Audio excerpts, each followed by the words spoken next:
हरे Krishna everyone, स्वागत है आप सभी का हमारे YouTube चैनल एनसीआई क्लासेस में। और आज हम बात करने वाले हैं क्लास 11 मैथ्स एनसीईआरटी का चैप्टर नंबर 1 सेट्स के बारे में। सो आज का अपना लेक्चर नंबर 5 रहेगा, जो कि इंट्रोडक्शन पार्ट रहेगा टू एक्सरसाइज 1.3। आज के लेक्चर की हेल्प से हम देन सॉल्व करेंगे एक्सरसाइज 1.3 को। चलिए स्टार्ट करते हैं आज का अपना लेक्चर। और सबसे पहला टॉपिक अपन जो डिस्कस करेंगे दैट इज सबसेट। सबसेट क्या होता है तो देखो, बहुत ध्यान से देखेंगे।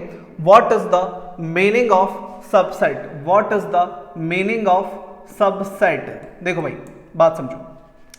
जो सब वर्ड है, इस सब वर्ड का मतलब होता है भाई पार्ट, ठीक है। सब का मतलब होता है पार्ट, ठीक है। तो पार्ट ऑफ अ सेट, इसी को हम बोलते हैं subset. Part of a set, और इसी को हम बोलते हैं सबसेट। क्या मतलब है इसका? एग्जांपल से समझते हैं। मान लो हमारे पास एक सेट है 1 2 3 4 5, ठीक है। अब मैंने मान लो इस सेट में जितने भी एलिमेंट्स आ रहे हैं, इन्हीं एलिमेंट्स को यूज करके एक नया सेट बनाया, जो कि है सेट बी, ठीक है। मान लो मैंने यहां ले लिया 2 3 और 4। तो अगर मैं इस सेट के एलिमेंट्स को यूज करके एक नया सेट बनाता हूं, तो क्या मैं ऐसा बोल सकता हूं बी सेट जो है, B is a part of set A? क्या मैं ऐसा बोल सकता हूं कि set B is a part of set A? बहुत ध्यान से ऑब्जर्व करो। क्या मैं ऐसा बोल सकता हूं बी जो सेट है वो सेट ए का एक पार्ट है? बिल्कुल बोल सकता हूं। देखो, तो ये जो बात है, हमने बोला कि B is a part of set A. B क्या है? सेट ए का एक पार्ट है। बस इसी बात को अपन सबसेट बोलते हैं, ठीक है। इसी को अपन सबसेट बोलते हैं। तो यहां पे मैं बोल सकता हूं कि B is subset of set A. जो बी है मेरा, वो ए का सबसेट होगा। जो छोटा वाला सेट होगा अपना, वो बड़े वाले का सबसेट होगा। जो छोटा वाला सेट होगा वो बड़े वाले का सबसेट होगा। तो जो बी है वो ए का सबसेट हो गया। अब इसी बात को हम मैथमेटिकली कैसे रिप्रेजेंट करेंगे? क्योंकि मैथमेटिकली रिप्रेजेंट करना जरूरी है। एक सिंबल हमारे पास होना चाहिए, ठीक है। एक सिंबल हमारे पास होना चाहिए। तो B is subset of set A, इस बात को हम ऐसे शो करते हैं। इस सिंबल का मतलब होता है सबसेट ऑफ, ठीक है भाई। इस सिंबल का मतलब होता है सबसेट ऑफ, ठीक है। सो बी जो है वो ए का एक सबसेट है। अगर बी के अंदर जितने भी एलिमेंट्स आ रहे हैं वो सेट ए से बिलोंग करते हैं, ठीक है। अब हमने यहां जो बोला, क्या बोला कि जो बी है वो ए का एक पार्ट है, तो B is subset of A, ठीक है। तो अब इसी बात को आप ऑब्जर्व करेंगे, बहुत ध्यान से नोटिस करो एक चीज, क्या कि बी के अंदर जितने भी एलिमेंट्स आ रहे हैं वो सेट ए में भी हैं। बी के अंदर जितने भी एलिमेंट्स आ रहे हैं वो सेट ए में भी हैं। इसलिए तो हम इसको बोल रहे हैं कि ये इसका एक पार्ट है। और अगर कोई सेट दूसरे सेट का पार्ट है, तो वो सेट उस सेट का क्या हो जाएगा? सबसेट हो जाएगा, ठीक है। अब आ जाओ डेफिनेशन पे। देखो, सबसेट का क्या मतलब है? A set A is said to be subset of set B. तो सेट ए सेट बी का सबसेट होगा अगर every element of set A के अंदर जितने भी एलिमेंट्स आ रहे हैं वो सेट बी में भी होने चाहिए। Is also an element of B, ठीक है। बात समझ में आ रही है? एग्जाम्पल हमने ले लिया, अभी यही लिया था 1 2 3 4 5 एंड बी में 1 2 3 ले लिया, मान लो अपन ने। So we can see set B is a part of set A. So हम यहां से नोटिस कर सकते हैं कि जो सेट बी है वो ए का ही एक पार्ट है। देखो ना, हमने 1 2 3 को उठा लिया और एक नया सेट बना लिया। तो जो बी सेट है वो ए का एक पार्ट है, ठीक है। सेट बी जो है वो ए का एक पार्ट है। तो मैं बोल सकता हूं कि B is subset of A, ठीक है। और इसी बात को हम इस टाइप से शो करते हैं। क्लियर है क्या बाबा? बात समझ में आ रही है क्या? अब समझो, देखो, अब अपने पास कुछ सम इंपॉर्टेंट पॉइंट्स है जिनको डिस्कस करना है, ठीक है। इसकी हेल्प से अपन एक्सरसाइज सॉल्व करेंगे, ठीक है। कहीं पे ये पॉइंट्स अपने काम आएंगे। तो सबसे पहली बात, empty set is the subset of every set. अब मेरी बात सुनो, एम्प्टी सेट, मान लो कोई सेट है ए, ठीक है, और वो एम्प्टी है, इसके अंदर कुछ नहीं है। तो जब इस सेट में कुछ है ही नहीं, तो वो तो सबसे ही बिलोंग करेगा ना। बात समझो ना, जब इस सेट में कुछ है ही नहीं, तो ये तो दुनिया में बनने वाले हर सेट का क्या होगा? सबसेट हो जाएगा। तो इसलिए हम क्या बोल रहे हैं? Empty set is the subset of every set. दुनिया में जितने भी सेट बनेंगे, से मान लो हमने एक सेट बना लिया बी, ठीक है, जिसमें क्या है 1 2 3।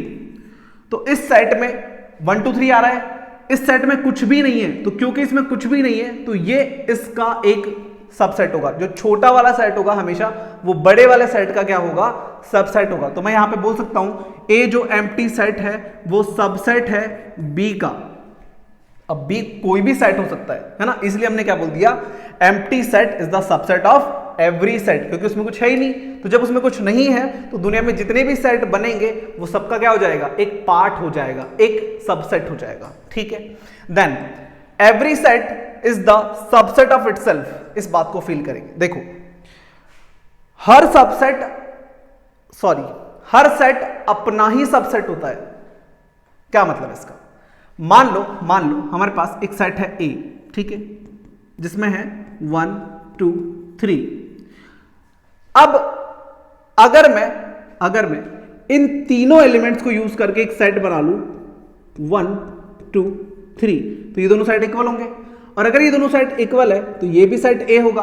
तो अब नोटिस करो, क्या मैं ऐसा बोल सकता हूं कि ये इसका सबसेट है, हाँ, और ये इसका सबसेट है, हाँ। तो देखो ना, ये दोनों सेट इक्वल है, ये दोनों सेट इक्वल है। तो जो ए सेट हमने बनाया है जो कि ए का सबसेट है, जो ए सेट बनाया जो ए का सबसेट है, तो ए और ए दोनों सेम सेट्स है ना। तो every set is a subset of itself. Her set खुद का ही सबसेट होता है। इस बात को आप फील करेंगे। ठीक है भाई, बात समझ में आ रही है क्या? Every set is the subset of itself. अब इसीलिए क्योंकि ये दोनों सेट्स आपस में इक्वल है, ये दोनों सेट्स आपस में इक्वल है, तभी तो ये इसका सबसेट है ना। तो यहां पे अब ये प्रॉपर सबसेट नहीं हुआ। सबसेट का क्या मतलब है, पार्ट ऑफ अ सेट। तो यहां पे ये इसका पार्ट नहीं है, इसने तो पूरा हिस्सा ले लिया इसका, इसने तो होल पार्ट ले लिया इसका। बात समझो ना, यहां पे इसने क्या किया था, 3 एलिमेंट्स लिए थे, लेकिन इसने तो पूरे ही एलिमेंट्स इसके ले लिए। तो जो ए सबसेट है वो उसका पूरा हिस्सा ले रहा है। तो यहां पे मजा नहीं आया। यहां पे ये जो सेट है अपने पास ए, जो सेट है अपने पास वो प्रॉपर सबसेट नहीं है। ठीक है, नॉट अ प्रॉपर सबसेट। बात समझो ना बाबा, सबसेट का क्या मतलब है, सबसेट का मतलब है पार्ट ऑफ अ सेट। लेकिन यहां तो पार्ट नहीं है, इसने तो कॉपी पेस्ट कर लिया, तो वो तो सेम सेट हो गया ना। तो वो प्रॉपर सबसेट नहीं हुआ ना, प्रॉपरली सबसेट नहीं हुआ। ठीक है, बात समझ रहे हो, प्रॉपरली सबसेट नहीं हुआ। Now if B is subset of A, ठीक है, इसका क्या मतलब है, subset of. So B is subset of A and B is not equal to A, और बी ए के इक्वल नहीं है। ठीक है, बी ए का सबसेट है और बी ए के इक्वल नहीं है, then B is proper subset and A is superset. जैसे मान लो ये वाला एग्जांपल है, ठीक है, ये वाला एग्जांपल है। तो हम क्या बोल रहे हैं कि बी ए का सबसेट है, बी इज सबसेट ऑफ ए। तो यहां जो बी है, जो बी सबसेट है, जो बी है अपना, वो एक प्रॉपर सबसेट है। क्या है भाई, एक प्रॉपर सबसेट है। ठीक है, क्योंकि वो एक प्रॉपरली एक पार्ट है। बी प्रॉपर इसका एक पार्ट है, इसने पूरा हिस्सा नहीं लिया इसका, इसने यहां पे पूरा हिस्सा ले लिया था, कॉपी पेस्ट कर लिया था, इसलिए हमने उसको क्या बोला, इम्प्रॉपर सेट। ये प्रॉपर नहीं है, लेकिन यहां पे तो क्या है, बी एक प्रॉपर सेट है, प्रॉपर सबसेट है, सॉरी। और ए क्या बोले, ए को क्या बोल देंगे अपन, ए को इस केस में अपन बोल देंगे सुपर सेट। ए को अपन क्या बोल देंगे, सुपर सेट, क्योंकि इसमें जितने भी एलिमेंट्स हैं वो इससे बिलोंग कर रहे हैं। ठीक है, बात समझ में आ रही है। सो ये 3 इंपॉर्टेंट पॉइंट्स जो अपन ने यहाँ पे डिस्कस करे। पहली बात, every set is a subset of itself. ठीक है, दूसरी बात, empty set subsets of all sets. ठीक है, एम्प्टी सेट सबका ही सबसेट होता है और हर सेट खुद का ही सबसेट होता है। और तीसरी बात हमने बोली कि अगर ए और बी इक्वल नहीं है, और अगर ए बी का सबसेट है या बी ए का सबसेट है, तो इसका मतलब एक अपना हो जाएगा वहां पे प्रॉपर सबसेट और दूसरा हो जाएगा सुपर सेट। ठीक है, सुपर सेट। बात समझ में आ रही है क्या? आगे देखो भाई, तो हमने बोला सबसेट मतलब part of a set, subset मतलब पार्ट ऑफ अ सेट। तो हमने बोला ए कोई सेट है, मान लो 1 2 3 4 5 6 में एलिमेंट है, और बी में अपने पास एलिमेंट है 2 4 6। तो जो 2 4 6 है वो इसका एक पार्ट है। देखो ना, यहाँ 2 आ रहा है, यहाँ 4 आ रहा है, यहाँ 6 आ रहा है, तो इसी एलिमेंट का एक पार्ट है ये। इन्हीं एलिमेंट्स को यूज करके हमने एक नया सेट बनाया। तो जो सेट बी है वो ए का एक पार्ट है। तो मैं ऐसा बोल सकता हूं कि बी इज सबसेट ऑफ ए। जो छोटा सेट होगा हमेशा वो बड़े वाले का क्या होगा, सबसेट होगा। ठीक है, सो बी इज सबसेट ऑफ ए, और इसी बात को हम ऐसे शो कर सकते हैं। ठीक है, अब यहां पे कुछ इंपॉर्टेंट ऑब्जर्वेशंस है जो हमें देखनी है, बहुत ही ध्यान से देखेंगे। मैंने आपको ऑलरेडी बता दिया, बट एक बार वापस देखो।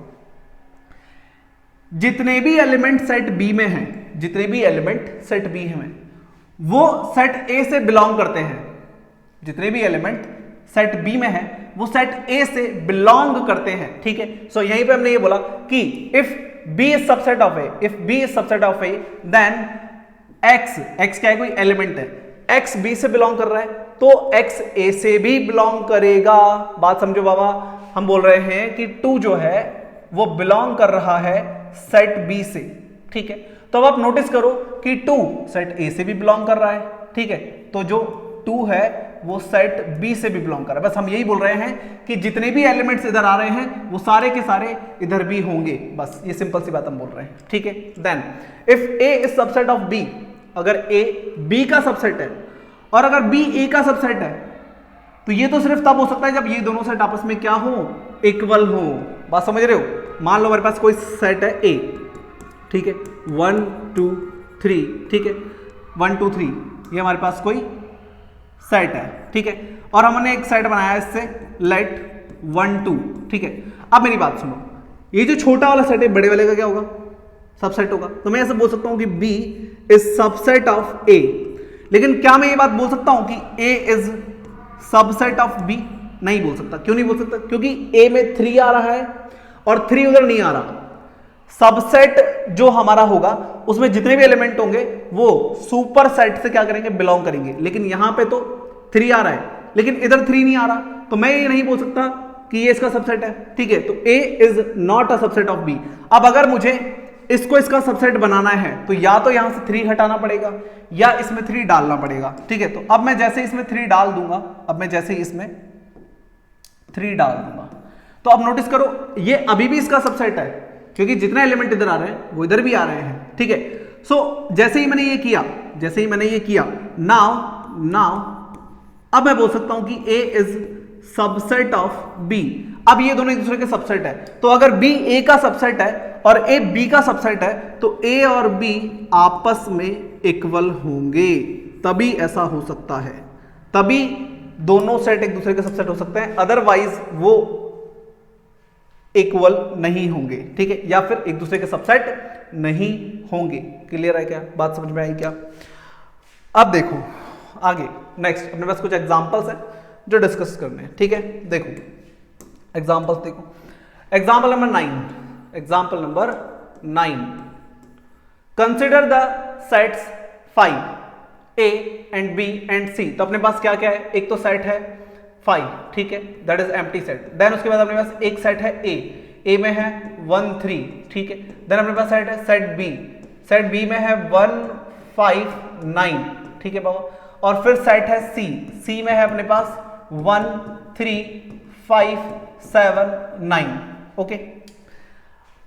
अब हमसे पूछ क्या रहा है, इंसर्ट द सिंबल सबसेट और not a subset between each of the following pair of set. तो इनके बीच में कौन सा अपने पास सिंबल आएगा वो हमें बताना है। तो सबसे पहला देखो 5B, अभी हमने क्या बोला था, नोटिस करो, देखो आ जाओ पीछे, इंपॉर्टेंट पॉइंट्स देखो। हमने बोला था एम्प्टी सेट, और एम्प्टी सेट को हम 5 से भी शो करते हैं, एम्प्टी सेट को 5 से शो करते हैं। तो जो 5 है is the subset of every set, दुनिया में जितने भी सेट होंगे सबका सबसेट होगा। तो क्या मैं ऐसा बोल सकता हूं, कि ये जो 5 है वो B का एक सबसेट होगा, ठीक है। ये बात हमने अभी बोली थी कि empty set is subset of every set, ठीक है। बात समझ में आ गई? तो यहां पे आ गया सबसेट का साइन। दूसरा, A क्या B का सबसेट है? देखो A में एलिमेंट आ रहा है 1 3 और B में 1 5 9। तो A में 3 आ रहा है लेकिन इधर 3 नहीं आ रहा, तो मैं यहां क्या लिखूंगा, मैं लिखूंगा कि 3 belongs to A, 3 belongs to A and 3 does not belongs to A, लेकिन B, ठीक है, यहां B आ जाएगा, does not belongs to B, वो B से बिलोंग नहीं कर रहा है। जो हमारा 3 है वो A से तो बिलोंग कर रहा है, जो 3 एलिमेंट है वो A से तो बिलोंग कर रहा है, लेकिन वो B से बिलोंग नहीं कर रहा। इसका मतलब यहां पे ये इसका सबसेट नहीं होगा, ठीक है। अगर ये इसका सबसेट है तो इसके हर एलिमेंट्स इसके अंदर भी होने चाहिए, लेकिन हमारा 3 तो यहां पे नहीं है, इसका मतलब ये इसका सबसेट नहीं है, बात खत्म। थर्ड देखो, थर्ड है A is subset of C। क्या ये बात सही है? देखो ए में आ रहा है 1 3 और सी में आ रहा है 1 3, ठीक है। सो ये मामला फिट है। यहां पे हम बोल सकते हैं कि x कोई एलिमेंट है, मान लो कोई भी एलिमेंट है जो बिलोंग करता है सेट ए से, ठीक है। फॉर ऑल, देखो इसको ऐसे लिखेंगे अपन, for all elements x belongs to a, ठीक है, and x belongs to c। जितने भी एलिमेंट्स अपने पास x में है जो a से बिलोंग कर रहे हैं, वो सेम एलिमेंट्स अपने c से भी बिलोंग कर रहे हैं। चेक करो ना, 1 3 इसमें आ रहा है, 1 3 इसमें भी आ रहा है। सो यहां पे मैं बोल सकता हूं कि a is subset of c, ठीक है। देन फोर्थ b, क्या b c का सबसेट है? क्या b c का सबसेट है? b में आ रहा है देखो 1 5 9 और इधर आ रहा है 1 5 9, तो इसका मतलब ये भी इसका क्या हो जाएगा? सबसेट हो जाएगा। क्लियर है क्या? बात समझ में आ रही है कि भाई बहुत आसान है, कुछ भी नहीं है, ठीक है, बहुत इजी सा है। अगर इधर जितने भी एलिमेंट आ रहे हैं वो इधर भी आ रहे हैं तो ये इसका सबसेट होगा, अदरवाइज नहीं होगा, ठीक है। यहां पे सेम बात अपन लिख देंगे, for all x belongs to b, ठीक है, and x belongs to c, तो यहां पे b is subset of c हो जाएगा, क्योंकि यहां पे जितने भी एलिमेंट्स इसमें आ रहे हैं वो इसका भी एक पार्ट है। क्लियर है क्या? इसे राइट डाउन करो, ठीक है। अब यहां तक पहले आप राइट डाउन करो सारी चीजें जितनी भी हमने अभी समझी है, देन अपन आगे बात करते हैं, ठीक है। सो यहां से राइट डाउन करना चालू करो, देन अपन आगे डिस्कस करते हैं नेक्स्ट एग्जांपल। चलो भाई आगे देखो, नेक्स्ट एग्जांपल नंबर 10 है अपने पास। एग्जांपल नंबर 10, लेट ए कोई सेट है अपने पास, ए कोई सेट है अपने पास, ए ई आई ओ यू, ठीक है, एंड बी कोई सेट है अपने पास, बी कोई सेट है अपने पास जिसमें है ए बी सी और डी, ठीक है। इज ए हमसे पूछ रहे हैं, is A subset of B? क्या ए बी का सबसेट है? क्या ए बी का सबसेट है? नहीं, देखो ए बड़ा सेट है और बी छोटा सेट है, तो बड़ा सेट कभी भी छोटे सेट का सबसेट हो ही नहीं सकता। यहीं पे बात खत्म हो गई, ठीक है। So A is not a subset of B. अब इसके लिए हम रीजन क्या देंगे? देखो यहां पे ई आ रहा है लेकिन इसमें ई नहीं आ रहा, ठीक है। यहां पे आई आ रहा है, इसमें आई नहीं आ रहा, इसमें ओ आ रहा है, इसमें ओ नहीं आ रहा, इसमें यू आ रहा है, इसमें यू नहीं आ रहा। तो मैं ऐसा बोल सकता हूं कि हमारे पास सिर्फ एक एलिमेंट दिखा दो, बस इतना काफी होता है, ठीक है। सो जो ई है वो सेट ए से तो बिलोंग कर रहा है, बट जो एलिमेंट है ई वो बी से बिलोंग नहीं कर रहा है। तो अगर एक भी एलिमेंट ऐसा है जो सेट ए में तो है लेकिन बी में नहीं है, तो ए बी का सबसेट नहीं होगा। Is A subset of B? तो हम यहां पे मना कर देंगे, no B is not A is not, ठीक है। ए के बारे में पूछ रहा है, no A is not a subset of B, ठीक है। तो जो ए है वो बी का सबसेट नहीं है। क्लियर है क्या भाई? बात समझ में आ रही है? आगे देखो, वाई रीजन हमने दे दिया कि ई जो है वो ए से तो बिलोंग कर रहा है लेकिन बी से बिलोंग नहीं कर रहा, ये हमारा रीजन हो गया। Why is B a subset of A? क्या बी ए का सबसेट है? क्या बी ए का सबसेट है? नहीं है, क्योंकि बी में बी सी डी आ रहा है, इसमें तो बी सी डी आ ही नहीं रहा है ना। सो नाउ सेकंड पार्ट इसका, अभी देखो जो बी है वो बिलोंग कर रहा है सेट बी से, ठीक है। जो बी एलिमेंट है वो बी से बिलोंग कर रहा है, बट जो हमारा बी है वो सेट ए से बिलोंग नहीं कर रहा है, वो सेट ए से बिलोंग नहीं कर रहा है, इसमें बी नहीं आ रहा। तो अगर इसका कोई भी एलिमेंट इसमें नहीं है, अगर एक भी एलिमेंट इसका इसमें नहीं है, इसका मतलब ये इसका सबसेट नहीं है। सो हैंस मैं ये बोल सकता हूं कि जो B है वो इसका सबसेट नहीं होगा, ठीक है, ए का subset. So B is not a subset of A, ठीक है भाई, बात समझ में आ गई है। इसे राइट डाउन करेंगे, देन हम देखते हैं नेक्स्ट अपने पास क्या है, एग्जांपल नंबर 11, ठीक है। वीडियो को पॉज करेंगे, इसे राइट डाउन करेंगे। चलो भाई आगे देखो, example number 11। So example number 11 थोड़ा सा कॉम्प्लिकेटेड आपको लग सकता है, ठीक है, इंपॉर्टेंट लगा लेना, ठीक है। इसमें थोड़ा सा कंफ्यूजन बच्चों को ज्यादातर रहता है। सो बहुत ही अच्छा एग्जांपल है, बहुत ही मजा आएगा आपको इसमें, ठीक है। देखो बात समझो, हमें क्या बोल रहा है, let A B and C are three sets. हमें क्या बोला इसने, A B and C are three sets,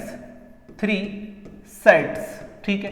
तो अपने पास यहां पे तीन सेट है, ए बी एंड सी, ठीक है। अब आगे क्या बोल रहा है, if A belongs to B, if A belongs to B. अब ए तो एक सेट था और पूरा का पूरा सेट ही बी से बिलोंग कर रहा है। अब एक बात समझो, मेरी बात सुनो, हमेशा किसी सेट से कौन बिलोंग करता है, उसके एलिमेंट्स। इसका मतलब ए जो है वो एक एलिमेंट है जो सेट बी से बिलोंग कर रहा है, ठीक है। बात सुन रहे हो, ए जो है वो एक एलिमेंट है जो सेट बी से बिलोंग कर रहा है, ठीक है। And B is subset of C, and B is subset of C, ठीक है। B is subset of C. Is it true that, तो हमें बताना है कि ए सी का सबसेट है या नहीं है, ए सी का सबसेट है या नहीं है। देखो कैसे बताएंगे, बात समझो। अब मान लो इसने बोला ए बी सी तीन सेट है, इसने बोला ए बी सी तीन सेट है, ठीक है। तो अब जो सेट ए है अपना, उसमें कुछ भी हो सकता है, है ना, उसमें कुछ भी एलिमेंट्स हो सकते हैं, अपन को नहीं पता अभी। ए जो सेट है उसमें कोई भी एलिमेंट्स हो सकते हैं। इसने बोला ना A B and C are three sets, ठीक है। अब जो सेट बी है, अब बहुत ध्यान से देखो, इसने बोला कि जो ए है वो बी से बिलोंग कर रहा है। इसका मतलब पूरा का पूरा सेट ही इसका एक एलिमेंट है। हाँ, ऐसा हो सकता है कि सेट के अंदर भी सेट हो सकता है, ठीक है। इसका मतलब बी के अंदर एक एलिमेंट है, कौन सा एलिमेंट है, सेट ए, पूरा का पूरा इसके अंदर एक एलिमेंट है, ठीक है। सेट ए जो है वो पूरा का पूरा इसके अंदर एक एलिमेंट है, और भी इसमें एलिमेंट्स हो सकते हैं, ठीक है, और भी इसमें एलिमेंट्स हो सकते हैं। बात समझ रहे हो, ए जो सेट है वो पूरा का पूरा ही सेट इसके अंदर है, सेट बी के अंदर पूरा सेट ही इसके अंदर है, ठीक है, जो कि इसका एक पार्ट है। बात समझ रहे हो। अब यहां पे एक और सेट है सी। अब देखो इसने क्या बोला, B is subset of C, B is subset of C, मतलब बी इसका एक पार्ट है, बी इसका एक पार्ट है। इसका मतलब बी में जितने भी एलिमेंट्स आ रहे हैं, बी में जितने भी एलिमेंट्स आ रहे हैं वो सब इसमें भी होंगे, वो सब इसमें भी होंगे, ठीक है। बी में जितने भी एलिमेंट्स आ रहे हैं वो सब इसमें भी होंगे। तो क्या ए सी का सबसेट होगा, क्या ए सी का सबसेट होगा? नहीं। देखो बात समझो, यहां पे पूरा सेट आ गया, सेट के अंदर जो एलिमेंट्स है वो नहीं आए। बात समझो, जब हम ऐसे बोलते हैं, देखो बात समझो, एक चीज देखो यहां पे, इधर अलग से देखो। मान लो मेरे पास एक सेट है 1 2, ठीक है, 1 2 ऐसे, और मैंने एक सेट बना लिया इधर नया, जिसमें मैंने लिख लिया 1 और 1 2, ठीक है, और 3 ऐसे। अब इन दोनों सेट्स को बहुत ध्यान से देखो, तो तुम्हें नजर आ रहा होगा कि यहां पर अपने पास ये जो एलिमेंट मैंने डाला है ये एक एलिमेंट है, ठीक है, जो कि खुद एक सेट है। हाँ, एलिमेंट एज अ सेट हो सकता है। तो भी यही चीज यहां समझाने की कोशिश कर रहा हूं कि जो सेट ए था वो पूरा का पूरा ही सेट बी में आ गया। अब अगर बी सी का सबसेट है तो बी के अंदर जितने भी एलिमेंट्स होंगे वो सेट सी में भी होंगे। तो भाई सी तो पूरा का पूरा सेट है, इसके एलिमेंट्स इससे बिलोंग नहीं कर रहे हैं। बात समझ रहे हो, इसके एलिमेंट्स सेट सी से बिलोंग नहीं कर रहे हैं, पूरा सेट बिलोंग कर रहा है, एलिमेंट्स बिलोंग नहीं कर रहे हैं, ठीक है। क्या ये इसका सबसेट है? नहीं है, ए बी का सबसेट नहीं है। लेकिन आप बोलोगे सर है, यहां पे 1 2 आ रहा है। भाई 1 2 आ रहा है, 1 2 आ रहा है, 1 2 का सेट नहीं आ रहा ना। बात समझो, ये पूरा का पूरा सेट इधर आ रहा है, तो ये खुद एक एलिमेंट है। क्या आपको ये एलिमेंट यहां नजर आ रहा है? नहीं आ रहा ना। तो जब ये एलिमेंट आपको यहां नजर नहीं आ रहा है और ये एलिमेंट आपको इधर नजर नहीं आ रहे हैं, अब इधर 1 है, इधर भी 1 है, समझ रहे हो, इधर 1 है, इधर भी 1 है, यहां पे 2 एक एलिमेंट है। क्या इधर 2 कोई एलिमेंट है? नहीं, इधर तो 1 2 का सेट एक एलिमेंट है। तो क्योंकि इधर 2 एक एलिमेंट और इधर 2 एलिमेंट नहीं है, तो ये इसका सबसेट नहीं है। उसी तरीके से मैं ये बोल रहा हूं कि ए यहां पे कोई सेट था, अब वो पूरा का पूरा ही सेट इसके अंदर आ रहा है, तो इसके अंदर जितने भी एलिमेंट्स आ रहे होंगे वो इसके अंदर नहीं आ रहे होंगे। बात समझ रहे हो? तो इसका मतलब A is not a subset of set C, ठीक है। सो ए सबसेट नहीं होगा सी का, ठीक है। बात समझ में आ रही है क्या? ठीक है, सो थोड़ा सा ज्यादा कॉम्प्लिकेटेड सा एग्जांपल है, बट फोकस करो, कोशिश करो, समझ में आएगा। अब ये बोल रहा है if not give an example, ऐसा एक एग्जांपल दो। तो चलो एग्जांपल देते हैं। मान लो हमारे पास एक सेट है, अब आपको बात ज्यादा अच्छे से समझ में आएगी। एग्जांपल देखो, मान लो हमारे पास एक सेट है 1 2 3 4, ठीक है, बात समझ में आ रही है। चलो इसमें एक और चीज डालते हैं अपन, 4 इतना बड़ा नहीं लेंगे, छोटा कर लो, ठीक है। अब मेरे पास एक सेट है ए। अब हम बोल रहे हैं कि जो सेट बी है, जो सेट बी है, ए जो है वो सेट बी का एक एलिमेंट है। यही तो मतलब है ना भाई, ए बिलोंग्स टू बी, तो कोई भी चीज बिलोंग कर रही है इसका मतलब वो एलिमेंट है। यहां पे ए एक एलिमेंट है, ये एज ए एलिमेंट है, ठीक है, ये एज ए एलिमेंट है, एलिमेंट है, ठीक है, ये इसका एक एलिमेंट है। तो ये पूरा का पूरा सेट इधर होना चाहिए, ठीक है, यहां पे ऐसे 1 2, अब यहां पे और भी चीज हो सकती है 3 4 1, ठीक है, ऐसे 5 और भी हो सकते हैं। तो क्या आप यहां पे ऐसा बोल सकते हैं कि ए जो है वो बी से बिलोंग कर रहा है? साफ साफ नजर आ रहा है आपको, ए एक सेट है पूरा का पूरा ही, वो एज ए एलिमेंट इधर बिलोंग कर रहा है, कर रहा है नहीं कर रहा, दिख रहा है? हाँ, तो ऐसे सेट के अंदर सेट हो सकता है। और हमें क्या बोल रहा है कि जो बी है, जो बी है वो सी का सबसेट है, तो सी में ये सब तो होगा ही, ये इसका एक पार्ट है, तो ये सब तो इधर होगा ही, ये सब तो इधर होगा ही, ये सब तो इधर होगा ही, ठीक है। और भी इधर कुछ नया हो सकता है, जैसे 6 7 मैंने डाल दिया। तो अब मैं यहां पे बोल सकता हूं कि बी जो है वो सी का एक सबसेट है। अब बहुत ध्यान से देखो और बताओ, क्या ए सी का सबसेट है? ए में 1 2 आ रहा है, क्या इधर आपको 2 नजर आ रहा है? क्या इधर आपको 2 नजर आ रहा है? नहीं हो सकता, ठीक है। अगर ये इसका पूरा का पूरा सेट इधर है, इसका मतलब ये एलिमेंट्स इधर नहीं हो सकते, इसका मतलब A is not a subset of C. बाबा बात समझ में आई क्या? ठीक है, तो अच्छा एग्जांपल है, इसे राइट डाउन करो, देन अपन डिस्कस करते हैं सबसेट इन रियल नंबर्स। आगे देखो, सबसेट इन रियल नंबर्स, इसका क्या मतलब है? देखो भाई, बहुत ध्यान से देखेंगे। सबसे पहले रियल नंबर्स को थोड़ा सा रिवाइज कर लेते हैं। रियल नंबर्स अपने पास, रियल नंबर्स जो होते हैं वो कौन से होते हैं? दुनिया में जितने नंबर्स हैं अभी तक आपने पढ़े थे 10th क्लास तक, वो क्या थे? रियल नंबर्स थे। तो रियल नंबर्स की 2 कैटेगरी होती है, ठीक है, रियल नंबर्स की 2 कैटेगरी होती है। एक होते हैं विदाउट डेसिमल और एक होते हैं विद डेसिमल, ठीक है, एक होते हैं विद डेसिमल, एक होते हैं विदाउट डेसिमल, एक होते हैं विद डेसिमल। विदाउट डेसिमल वाले जो नंबर्स होते हैं उनको अपन बोलते हैं इंटीजर्स। क्या बोलते हैं भाई? इंटीजर्स। क्या बोलते हैं? इंटीजर्स, जिनका सिंबल होता है Z। अभी जो इंटीजर्स होते हैं अपने, वो नेगेटिव इन्फिनिटी से चालू होते हैं, ठीक है, -3 -2 -1 0 1 2 3, और पॉजिटिव इन्फिनिटी तक जाते हैं। इन्हीं को इंटीजर्स बोलते हैं ना अपन। इंटीजर्स मतलब विदाउट पॉइंट वाले नंबर, ठीक है, बिना डेसिमल वाले नंबर। अब बहुत ध्यान से देखोगे, 1 टू इंफिनिटी, इसको आप क्या बोलते हो? Natural numbers. क्या बोलते हो? Natural numbers. जैसे ही 0 इसमें इंक्लूड करते हैं उसको अपन बोलते हैं whole numbers. 0 to infinity whole numbers होता है। उसके बाद अभी जो नेचुरल नंबर्स है, इसको अपन Z पॉजिटिव भी बोल सकते हैं, इसको अपन Z पॉजिटिव बोल सकते हैं, पॉजिटिव इंटीजर्स, ठीक है। और -1 टू माइनस इंफिनिटी, ये जो है इनको अपन बोल सकते हैं Z नेगेटिव, नेगेटिव इंटीजर्स, ठीक है।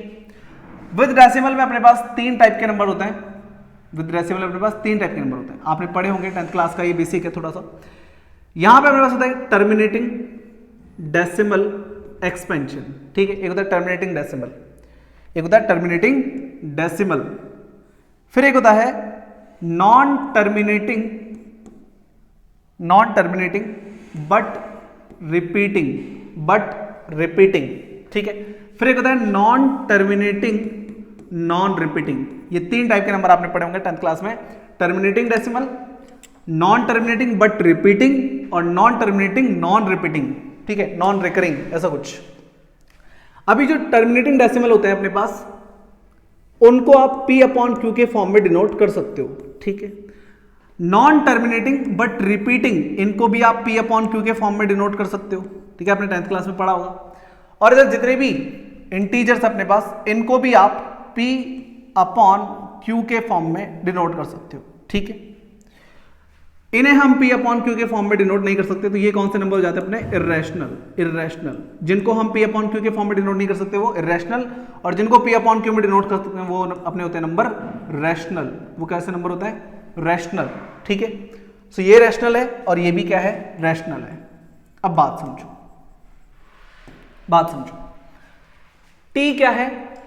इर्रेशनल नंबर है।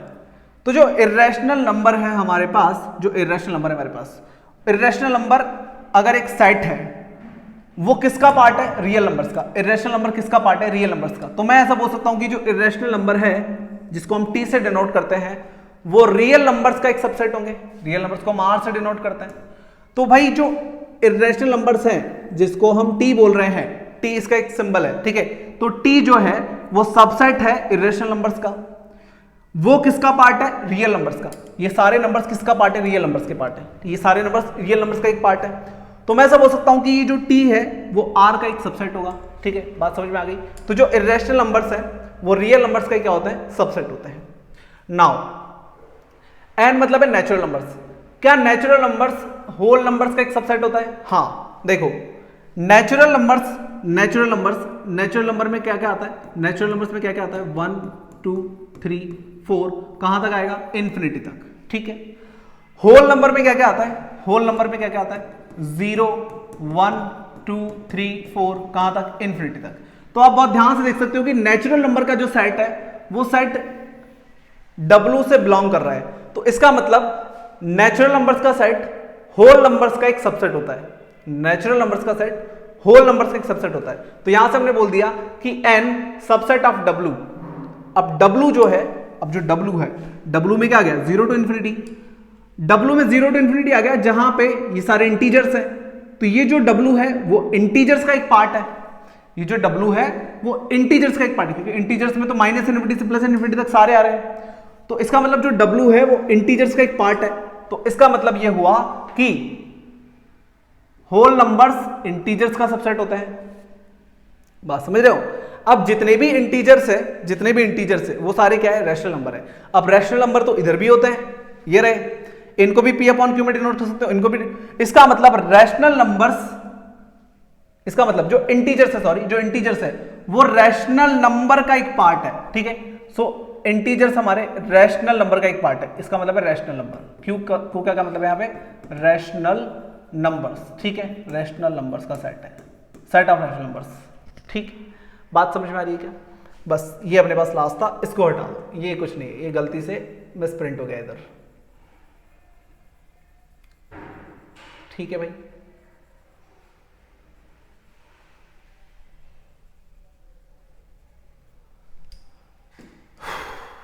ठीक है, तो समझ में आया रिलेशन हमने कैसे बनाया? हमने बोला कि रियल नंबर्स में सारे नंबर्स आते हैं, फिर हमने एक एक करके देखा कि कौन किसका पार्ट है। तो हमने सबसे पहले देखा नेचुरल नंबर होल नंबर का एक पार्ट है, होल नंबर इंटीजर्स का एक पार्ट है, इंटीजर्स रैशनल नंबर का एक पार्ट है। ठीक है, और अगर मैं बोलूं तो सारे के सारे किसका पार्ट है? रियल नंबर्स का पार्ट है। ठीक है, तो आप यहां चाहो तो ये करके रियल नंबर्स लिख सकते हो। ठीक है, ये रियल नंबर्स का एक पार्ट है सारे के सारे। ठीक है, रियल नंबर्स में सब आ रहे हैं ना, तो रियल नंबर्स का पार्ट है। तो ये जो सारे के सारे सबसेट हैं वो किसके होंगे? आर के सबसेट होंगे। ये सारे के सारे सेट आर के एक सबसेट होंगे। ठीक है भाई, बात समझ में आ रही है क्या? तो यहां पे रिलेशन मेरे पास आ गया और इंपॉर्टेंट रिलेशन है, याद रखना है। ठीक है, इंपॉर्टेंट रिलेशन है, याद रखना है। आगे देखो, नेक्स्ट अपने पास क्या है? Real intervals. इनका क्या मतलब है? तो पहले आप इसे राइट डाउन करो, देन हम बात करते हैं रियल इंटरवल्स के बारे में। आगे देखो भाई, रियल इंटरवल्स। ठीक है, सो अपन पढ़ेंगे अब रियल इंटरवल्स। रियल इंटरवल्स का क्या मतलब है? सो हमने ऐसा बोला था, क्या बोला था कि रियल नंबर्स को हम एक सेट के फॉर्म में नहीं लिख सकते। ठीक है, एक सेट बिल्डर फॉर्म में हम इसको, सेट बिल्डर फॉर्म में नहीं, रोस्टर फॉर्म में।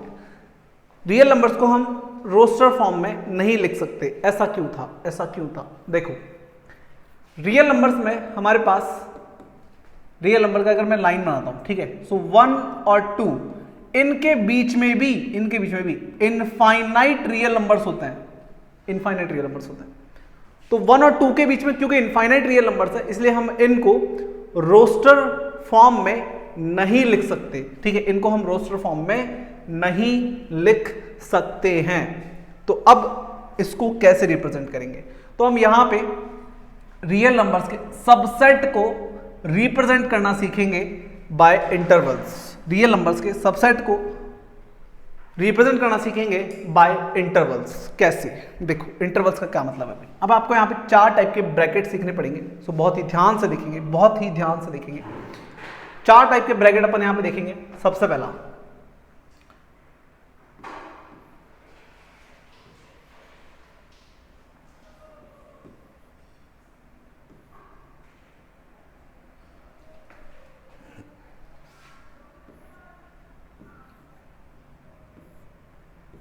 ठीक है, तो इस 4 टाइप के हमारे पास सिंबल हमें यहां पे देखने को मिलेंगे, ब्रैकेट्स यहां पे हमको देखने को मिलेंगे। अब इसका मतलब क्या है? देखो जब ये दोनों आपस में ज्वाइन होंगे, जब ये दोनों आपस में ज्वाइन होंगे लाइक दिस, जब मैं इसको और इसको मिला दूंगा तो क्या बनेगी? एक क्या बनेगी? एक क्या बनेगी? एक क्लोज खिड़की टाइप कुछ बन गया ना, क्लोज विंडो जैसा कुछ बन गया। ठीक है, सो ये जो अपने पास है, ये जो अपने पास है ऐसे। ठीक है, सो अगर हम इसको मिला देते हैं, ठीक है, ऐसे ऐसे, ये जो अपन, तो ये जो क्लोज एक विंडो टाइप कुछ बन गया, तो विंडो क्या हो गई? क्लोज हो गई। तो जब विंडो क्लोज हो गई तो हम इसको बोलते हैं क्लोज ब्रैकेट। क्या बोलते हैं? Close bracket. इसको अपन क्या बोलते हैं? Close bracket. ठीक है, तो इसको अपन बोलते हैं क्लोज ब्रैकेट। अब अगर मैं इन दोनों को ज्वाइन करता हूं लाइक दिस, इन दोनों को अगर मैं ज्वाइन करता हूं लाइक दिस, तो ये क्या बन गया? ओ बन गया ओ। तो इसको अपन बोलते हैं ओपन ब्रैकेट। इसको अपन क्या बोलते हैं? Open bracket. ठीक है, तो जब ये क्लोज रहेगा इसका मतलब यहां पे है कि जो नंबर्स होंगे वो इंक्लूडेड होंगे, क्योंकि वो नंबर्स बाहर नहीं निकल सकते। बात समझो ना, हमने खिड़की बंद कर दी, अब इसके अंदर जितने भी नंबर्स आएंगे वो बाहर नहीं निकल सकते। तो इस ब्रैकेट का मतलब यहां पे जो नंबर्स होंगे वो इंक्लूडेड होंगे। ठीक है, इंक्लूडेड होंगे, नंबर्स इंक्लूडेड। और यहां पे ये ओपन है, ओपन है तो नंबर्स कूद के बाहर निकल जाएंगे, समझो। ठीक है, ये एक ओपन स्ट्रक्चर है, यहां से नंबर्स बाहर निकल जाएंगे, तो ये जो होगा वो एक्सक्लूडेड, यहां पे जो एलिमेंट्स होंगे वो अपने पास एक्सक्लूडेड होंगे। अब बात समझो, जब ये ब्रैकेट आ गया इसका मतलब यहां पे है कि ये क्या होंगे? इंक्लूडेड होंगे। ठीक है, इंक्लूडेड होंगे, इधर से भी इंक्लूडेड, इधर से भी इंक्लूडेड। और इसका मतलब क्या हो जाएगा? एक्सक्लूडेड। इस वाले का क्या मतलब है? एक्सक्लूडेड। यहां पे नंबर्स को हम एक्सक्लूड कर देंगे, नंबर को इंक्लूड नहीं करेंगे। बात समझो, अब ये मैं बता क्या रहा हूं, देखो एग्जांपल समझते हैं इनका मतलब क्या है। तो अपने पास केस नंबर 1 है, हमने यहां बोला कि एक सेट है जहां पे x एक एलिमेंट है जिसमें x 2 के इक्वल है, 2 से बड़ा हो सकता है, 5 के इक्वल है, 5 से छोटा हो सकता है, and x belongs to real numbers. अब देखो हमने बोला कि हम रियल नंबर्स को रोस्टर फॉर्म में नहीं लिख सकते, लेकिन हम रियल नंबर्स के पार्ट को, रियल नंबर्स का एक पार्ट अगर हम ले लें तो उसको हम रिप्रेजेंट कर सकते हैं। तो कैसे रिप्रेजेंट करेंगे, उसी चीज को हम यहाँ पे सीख रहे हैं। तो 2 तरीके से रिप्रेजेंटेशन होता है, सबसे पहले होता है ग्राफिकली रिप्रेजेंटेशन, दूसरा होता है एल्जेब्रिकली रिप्रेजेंटेशन। तो ग्राफिकली कैसे रिप्रेजेंट कर सकते हैं, देखो बात समझो। हम सबसे पहले क्या करेंगे, एक नंबर लाइन बना लेंगे ऐसे। ठीक है, नंबर लाइन बना लेंगे। अब अपने पास क्या है? 2 और 5 है, 2 और 5 है, तो यहां लिख लेंगे हम 2 और यहां लिख लेंगे हम 5। ठीक है, 2 और 5 हमारे पास है। अब यहां पे x की वैल्यू 2 के इक्वल है, x की वैल्यू 2 के इक्वल, देखो इक्वल का साइन लगा है, greater than and equal to, greater than and equal to. तो इक्वल टू अगर लगा हुआ है इसका मतलब हमें 2 भी लेना है, x की वैल्यू यहां पे 2 लेनी है, x की वैल्यू यहां पे हमें 2 लेनी है। तो क्योंकि 2 लेना है तो हम यहां पे क्या कर देंगे, इसको क्लोज कर देंगे, यहां पे एक सर्कल बनाएंगे, ऐसे एक सर्कल बनाएंगे और उसको पूरा भर देंगे। ठीक है, इसको पूरा भर देंगे ऐसे। अब x की वैल्यू 2 है और 2 से क्या है? बड़ी है। x की वैल्यू 2 है और 2 से बड़ी है तो इधर चलेंगे, 2 से बड़ी है, बड़ी है तो इधर चलेंगे, छोटी है तो इधर चलेंगे। ठीक है, ऐसे। नाउ x की वैल्यू 5 के इक्वल है, तो 5 के इक्वल है तो 5 के ऊपर भी सर्कल बना के ऐसे इसको भर देंगे, 5 के ऊपर भी सर्कल बना के इसको ऐसे भर देंगे। ठीक है, और x की वैल्यू 5 से छोटी है तो हम इधर चलेंगे। तो ये जो अपना रिप्रेजेंटेशन है ये अपना क्या है? ग्राफिकली रिप्रेजेंटेशन है। ये कैसा रिप्रेजेंटेशन है अपना? ग्राफिकली रिप्रेजेंटेशन है। ठीक है, तो ये कैसा रिप्रेजेंटेशन है अपना? Graphically representation. ठीक है भाई। अब इसी बात को मैं बाय यूजिंग इंटरवल्स, मतलब जो हमने अभी ब्रैकेट्स देखे थे उसकी हेल्प से कैसे शो करेंगे। देखो हमने अभी क्या बोला जब ये वाला ब्रैकेट बनेगा, ये वाला ब्रैकेट, इसका मतलब नंबर इंक्लूडेड है, तो हमारा अभी 2 क्या है, 2 और 5 दोनों क्या है, इंक्लूडेड है। x की वैल्यू 2 के इक्वल है, इसका मतलब 2 इंक्लूडेड है, और 5 भी क्या है, इंक्लूडेड है। जो सेट बनेगा उसमें 2 और 5 दोनों आएंगे, इसका मतलब वो दोनों इंक्लूडेड है। तो अगर वो दोनों इंक्लूडेड है तो ब्रैकेट बनेगा ये वाला, ठीक है, ये वाला, और यहां पे आ जाएगा 2,5, ठीक है। इसका क्या मतलब है, 2 और 5 both are included, 2 and 5 both are included, 2 भी सेट में आएगा और 5 भी आएगा। तो अगर अब ये सेट हम बनाते हैं तो इसका मतलब यहां पे क्या क्या आएगा, 2 3 4 5, 2 3 4 5, ठीक है। इस सेट के जो एलिमेंट्स आएंगे उसमें क्या क्या आएगा, 2 3 4 5, यहां पे 5 और 2 दोनों क्या है, इंक्लूडेड हैं, दोनों क्या है, इंक्लूडेड हैं, ठीक है। बात समझ में आ रही है। नाउ आगे देखो केस नंबर 2। अब यहां पे हमारे पास वही सेम नंबर लाइन हमने ले ली, ठीक है, सेम 2 और 5 अपने पास है, 2 और 5 अपने पास है, ठीक है। अब देखो बात समझो, बहुत ध्यान से देखेंगे, यहां पे 2 इंक्लूडेड नहीं है, यहां पे 2 इंक्लूडेड नहीं है, x की वैल्यू 2 से बड़ी है, तो यहां पे सिर्फ सर्कल बना के छोड़ देंगे, इसको फिल नहीं करना है, इसको फिल नहीं करना है। 5 x की वैल्यू 5 भी है और 5 के इक्वल भी है, 5 से छोटी है और 5 के इक्वल है, यहां पे 5 इंक्लूडेड है, तो क्योंकि 5 इंक्लूडेड है तो इसको हम सर्कल में बंद करेंगे ऐसे, ठीक है। अब x की वैल्यू 2 से बड़ी है तो हम इधर की तरफ जाएंगे ऐसे, और यहाँ पे x की वैल्यू 5 से छोटी है तो इधर की तरफ आएंगे। तो ये तो गया अपना ग्राफिकली रिप्रेजेंटेशन, इसी बात को मैं ऐसे शो कर सकता हूं कि 2 यहाँ पे तो ये एक्सक्लूडेड है और इधर ये इंक्लूडेड है, इंक्लूडेड में ये बनाएंगे, एक्सक्लूडेड में ये बनाएंगे, ठीक है। इधर से ओपन, इधर से क्लोज, तो इधर 5 आ जाएगा, इधर 2 आ जाएगा।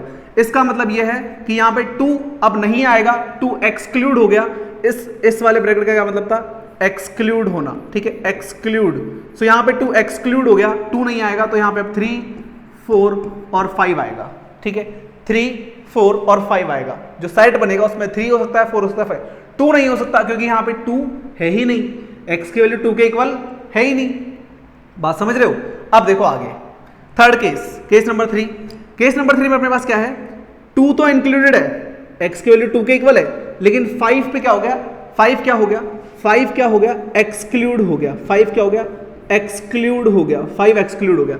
तो जब ये एक्सक्लूड हो गया तो इधर से तो क्लोज कर देंगे, ठीक है, सॉरी इधर से ओपन कर देंगे, तो ये हो गया अपने पास 5, और इधर से क्लोज कर देंगे और ये वाला सिंबल बन जाएगा अपने पास ये वाला, ठीक है। इसका मतलब होता है इंक्लूडेड, तो 2 इंक्लूडेड है और 5 क्या है, एक्सक्लूडेड है। अब इसका जो सेट बनेगा उसमें 2 आएगा, 3 आएगा और 4 आएगा, 5 इसमें नहीं आ सकता। चलो सो एक केस और बच गया अपने पास, तो केस नंबर 4 अपन ले लेते हैं, केस नंबर 4 अपन ले लेते हैं, जिसमें x such that 2 greater than x less than 5 and x belongs to real number, ठीक है। अब मान लो अपन ने दोनों जगह से इक्वल टू हटा दिया, ठीक है, x की वैल्यू 2 से बड़ी है और 5 से छोटी है, तो इसको हम ग्राफिकली अगर शो करना चाहते हैं तो ग्राफिकली अपन कैसे शो करेंगे, 2 ले लेंगे, 5 ले लेंगे। अभी ना तो 2 इंक्लूडेड है और ना ही 5 इंक्लूडेड है, ठीक है, दोनों क्या है, एक्सक्लूड हो गए, बोथ एक्सक्लूडेड। ये क्या है, एक्सक्लूडेड है, ना तो 2 आ रहा है ना 5 आ रहा है, दोनों क्या है, एक्सक्लूडेड है। तो दोनों पे क्या करेंगे, सर्कल बना के छोड़ देंगे, ठीक है, सर्कल बना के छोड़ देंगे। फिल कब करते हैं, जब इंक्लूडेड होता है। अब x की वैल्यू 2 से बड़ी है तो हम इसको ऐसे इधर की तरफ लेके जाएंगे, और 5 से छोटी है तो हम इसको इधर की तरफ लेके जाएंगे। तो ये तो क्या, ग्राफिकल रिप्रेजेंटेशन। नाउ हम इसको कैसे शो करेंगे, देखो अपने पास 2 है और 5 है ना तो 2 इंक्लूडेड है और ना ही 5 इंक्लूडेड है, दोनों एक्सक्लूडेड है। तो एक्सक्लूडेड के लिए अपन ओपन ब्रैकेट बनाते हैं, तो अपन इसको क्या कर देंगे, दोनों तरफ से ओपन कर देंगे। ओपन मतलब वो बाहर निकल गया, 2 भी बाहर निकल गया, 5 भी निकल गया। ओपन होगा तभी तो बाहर निकलेगा, अगर क्लोज हो जाएगा तो वो अंदर ही रहेगा ना, बाहर नहीं निकल पाएगा। ऐसे समझो आप इस चीज को, ठीक है। सो ये 4 केस अपने पास है जिसपे अपन ने सीखा कि ब्रैकेट्स का कब और कैसे यूज करना है। क्लियर है। नाउ नेक्स्ट देखो, पावर सेट क्या होता है भाई। अब अपन ने बोला था ना कि अगर B A का सबसेट है तो B प्रॉपर सबसेट और ए क्या होगा, पावर सेट। नाउ अभी पावर सेट का क्या मतलब है, set of all subsets, set of all subsets, इसका क्या मतलब है? पावर सेट का मतलब है कि किसी सेट के जितने भी सबसेट हैं उन सबको मिला दो तो जो बनेगा वो क्या हो जाएगा, पावर सेट हो जाएगा। एग्जांपल देखो, मान लो हमारे पास एक सेट है ए, उसमें एलिमेंट्स है 1 2, ठीक है। तो सबसेट्स ऑफ ए के सबसेट क्या क्या हो सकते हैं, ए के सबसेट क्या क्या हो सकते हैं, तो मुझे ए के सबसेट बनाने हैं। अब सबसेट कैसे बनाते हैं, देखो बात समझो। हमने बोला था empty set is a subset of every set, तो फाई इसका एक सबसेट होगा, पहली बात तो।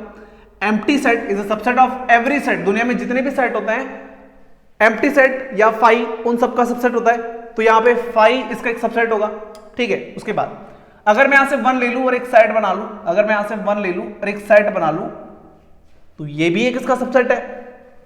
अगर मैं यहां से 2 ले लूं और एक सेट बना लूं तो ये भी इसका एक सबसेट है। सबसेट मतलब पार्ट ऑफ अ सेट, तो ये जितने भी सेट हैं वो इसका एक पार्ट है। अगर मैं यहां से 1 2 दोनों ले लूं और एक सेट बना लूं तो ये भी इसका सबसेट है। हमने 2 बातें बोली थी, चेक करो, याद करो, देखो वापस आ जाओ, इधर आ जाओ, इधर आ जाओ, देखो सब इंपॉर्टेंट पॉइंट्स में आ जाओ। हमने सबसे पहले क्या बोला था, phi is the subset of every set, इसलिए हमने यहां पे फाई को इंक्लूड करा है। Phi is the subset of every set, तो हमने बोला कि भाई फाई इसका एक सबसेट है। फिर हमने ये भी तो बोला था कि every set is a subset of itself, तो ये सेट यहां पे भी आएगा जो कि खुद का ही सबसेट होगा, है ना। Every set is subset of itself. अब इन सबको अगर मैं मिला के एक नया सेट बना लूं, अगर मैं इन सबको मिला के एक नया सेट बना लूं, अगर मैं एक नया सेट बना लूं जिसमें 5 भी डाल दूं, ये सब डाल दूं, ठीक है, 1 2 और 1 2, ठीक है। सो अगर मैं ये सब एक सेट में डाल दूं तो ये जो नया सेट बना है ये मेरा क्या है, पावर सेट है। ये मेरा क्या है, पावर सेट है। तो जब भी आपको पावर सेट लिखना है तो आप सबसे पहले फाइल लिखेंगे, वो सेट एज इट इज लिखेंगे जो आपको दे रखा है, उसके बाद उसमें जितने भी एलिमेंट्स आ रहे हैं उनसे एक सेट बनाने की कोशिश करेंगे, ठीक है। तो पावर सेट का मतलब है subset of set of all subsets, ठीक है। जितने भी सबसेट बन रहे हैं उन सबका एक सेट बना दो तो वो क्या हो जाएगा, अपना पावर सेट हो जाएगा, ठीक है। तो ये पावर सेट हो गया। पावर सेट का मतलब इसके जितने भी सबसेट थे, ये 4 सबसेट इसके हो सकते हैं, इसका अपन एक सेट बना दिया, हो गया पावर सेट। अब नाउ ये तो चलो छोटा था 1 2, ठीक है, तो ये तो छोटा था, आसान था। लेकिन अगर 3 एलिमेंट्स आ जाए, 4 एलिमेंट्स आ जाए, तब आपको सेट बनाने के लिए तो नहीं बोलेगा, आपको पावर सेट बनाने के लिए नहीं बोलेगा, क्योंकि वो तो बहुत लेंथी हो जाएगा, इतना नहीं करेंगे आप, ठीक है। बोलेगा क्या आपको, वो बोलेगा आपको नंबर ऑफ एलिमेंट्स बताओ, ठीक है, number of elements in power set, number of elements in power set. PA का क्या मतलब है, पीए का क्या मतलब है, पावर सेट। पीए का क्या मतलब है, power set, number of elements in power set. So अगर मुझे पावर सेट में नंबर ऑफ एलिमेंट्स निकालने हैं तो मैं फॉर्मूला यूज करूंगा 2 की power number of elements in set A, 2 की power number of elements in set A. इस बात का क्या मतलब है, 2 की power number of elements in set A, ठीक है। ये इस बात का मतलब है। क्लियर है क्या भाई, ये इस बात का मतलब है। तो देखो अभी हमारे पास हमें क्या निकालना है, number of elements in power set, number of elements in power set. तो मुझे नंबर ऑफ एलिमेंट्स चाहिए पावर सेट में, तो मैं क्या करूंगा, फॉर्मूला लगाऊंगा 2 की power number of elements in set A, ठीक है।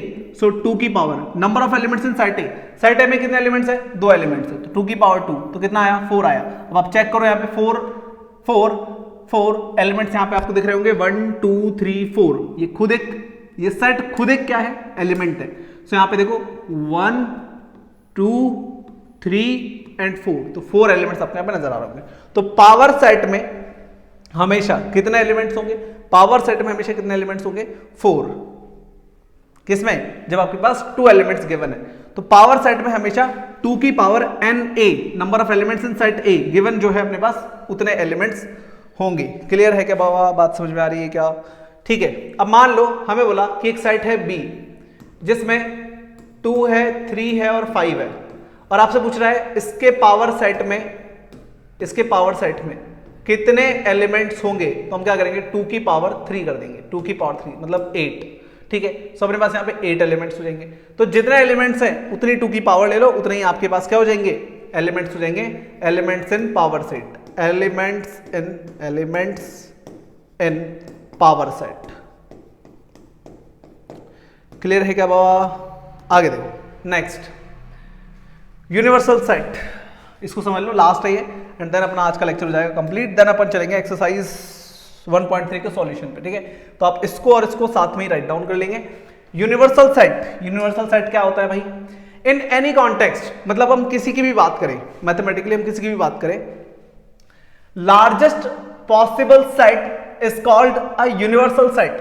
जो बड़े से बड़ा पॉसिबल सेट होगा, लार्जेस्ट पॉसिबल सेट, बड़े से बड़ा पॉसिबल सेट होगा, वो अपना क्या हो जाएगा?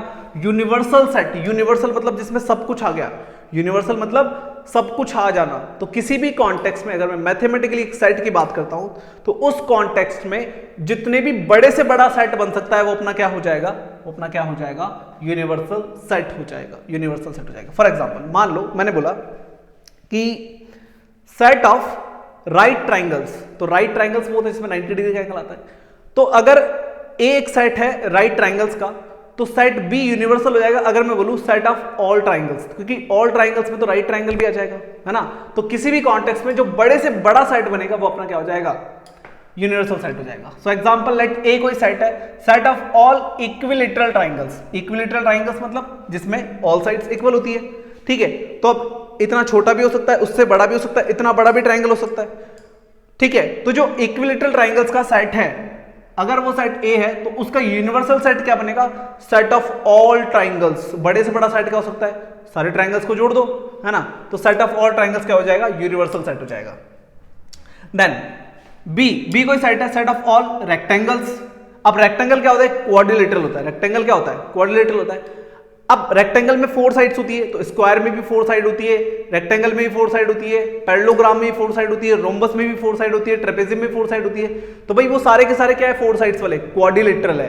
तो अगर एक सेट है जो छोटा है, किसका सेट है? रेक्टेंगल्स का सेट है, तो लार्जेस्ट सेट क्या बन सकता है? क्वाड्रिलेटरल्स का सेट, जिसमें सारे 4 साइड्स वाले पॉलीगन आ जाएंगे, है ना। तो अगर बी कोई सेट है ऑल रेक्टेंगल्स का, तो यूनिवर्सल सेट क्या हो जाएगा? Set of all quadrilaterals, set of all quadrilaterals. Clear है क्या बाबा? बात समझ में आ गई क्या? ठीक है। सो आज अपन ने डिस्कस करा अबाउट सबसेट, देन अपन ने रियल इंटरवल्स की बात करी, देन पावर सेट, और ये हुआ अपना यूनिवर्सल सेट। क्लियर है क्या? सो आज के लेक्चर में अपन ने डिस्कस करा इंट्रोडक्शन पार्ट ऑफ एक्सरसाइज 1.3। आज के लिए इतना ही, मिलते हैं आपसे नेक्स्ट लेक्चर में और बात करेंगे सॉल्यूशंस ऑफ एक्सरसाइज 1.3 के बारे में। तब तक के लिए bye, have a good day.